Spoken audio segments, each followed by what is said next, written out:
Hey peoples, this is another movie review of Jumanji: The Next Level. As always, I want to thank you for listening, that really means a lot to me, and on to the review. So Jumanji: The Next Level is about Spencer going back into the game Jumanji and his friends having to go in after him, except this time they're in different avatars. And that's the movie. Why Spencer goes back into the game? There's a reason, but it's dumb and he's an idiot. But moving on. So every single year there's a movie that it seems like the majority of people like that I just don't like for some possible reason. I can't explain it. It just happens every single year. That year was Jumanji: Welcome to the Jungle, which is the first iteration of this reboot. I did not like it whatsoever. It didn't make me laugh, it wasn't creative, it was just Kevin Hart and The Rock acting like themselves personally. No one really acted like their real life counterparts, and the only person who seemed to have fun was Jack Black. I like that they switched it up from the original Jumanji and they actually went into the video game, but they really didn't utilize any of the new game elements that we have now. It would have been fun because we have so many random different video games if they switched it up and added other elements into the actual movie. So because they didn't do that, it was disappointing and I just found the movie bland. But like I said, I'm the minority because everyone seemed to love this movie. Now moving on to this movie, Jumanji: The Next Level, I actually enjoyed it a lot more. It's not great, but it does one thing that the other movie didn't. It makes me laugh. And if you make me laugh, I can forgive a bunch of things. So personally, I found the sequel a lot more entertaining. Now right off the bat, my favorite thing that they do in this movie is that Kevin Hart and The Rock aren't Kevin Hart and The Rock. They act like they're human counterparts or something similar to them, and Kevin Hart basically steals the show.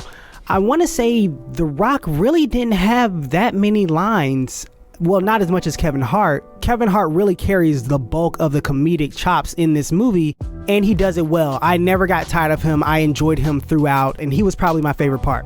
And I'd say Karen Gillan, I think that's how you pronounce her name, she carried the bulk of the other lines in this movie. It was mostly her and Kevin Hart carrying this movie throughout, and I had no problem with that because I was being entertained. Jack Black again has fun with his roles, though I wouldn't say he acts like the real life counterparts of the people he's supposed to be. It seems like he's more of a caricature of that person. So when Jack Black is supposed to be Fridge from the real world, all he does is say stereotypical things that black people have said in movies for forever. He likes to say "all hell nah" a lot because apparently that's how black people talk. Also later in the movie they switch characters around and Jack Black is Bethany. But he doesn't act like Bethany. He acts like a stereotypical ditzy blonde-headed girl that you've seen portrayed in multiple movies, but not like the real person. Kevin Hart, The Rock, and Karen Gillan act more like their actual human counterparts versus Jack Black.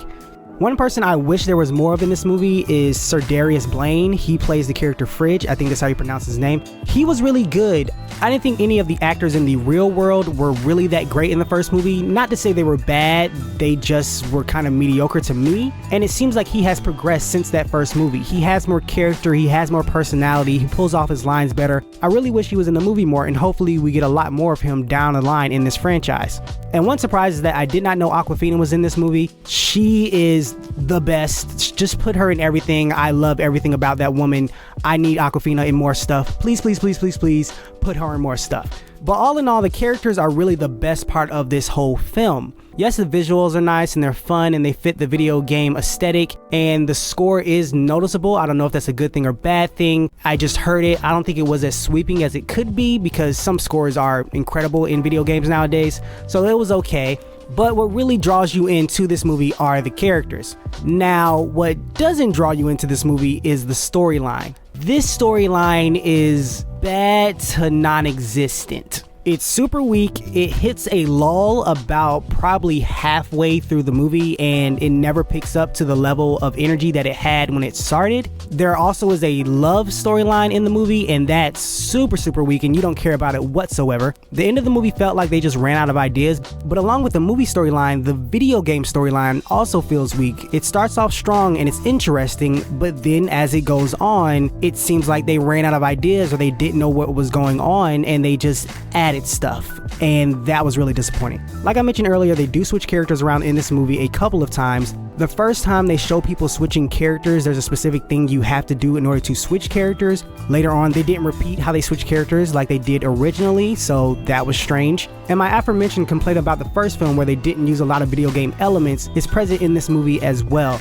We have too many amazing video games nowadays, and I wish they would have added some of those elements into this movie and made it feel a little bit more fresh. But that's pretty much all the negatives in the movie. Yes, it is a big negative, but I don't think it fully brings the movie down. And before I wrap up, just so you guys know, there is an extra credit scene at the end of this movie which leads to a sequel, and this sequel would actually make sense, so I did enjoy the extra credit scene. And one last random thing, stop showing movies and shows where little kids open the door when a stranger knocks or rings the doorbell. It's not a good look. Like, kids will repeat that. Don't have kids opening front doors. It's weird. I don't know why people do that in movies. But anyway, I do suggest going to watch this movie because I did have a fun time. It is entertaining for the most part. Yes, the story is kind of bland to non-existent, so that might lean more towards a matinee viewing, but I think it is at least worth that.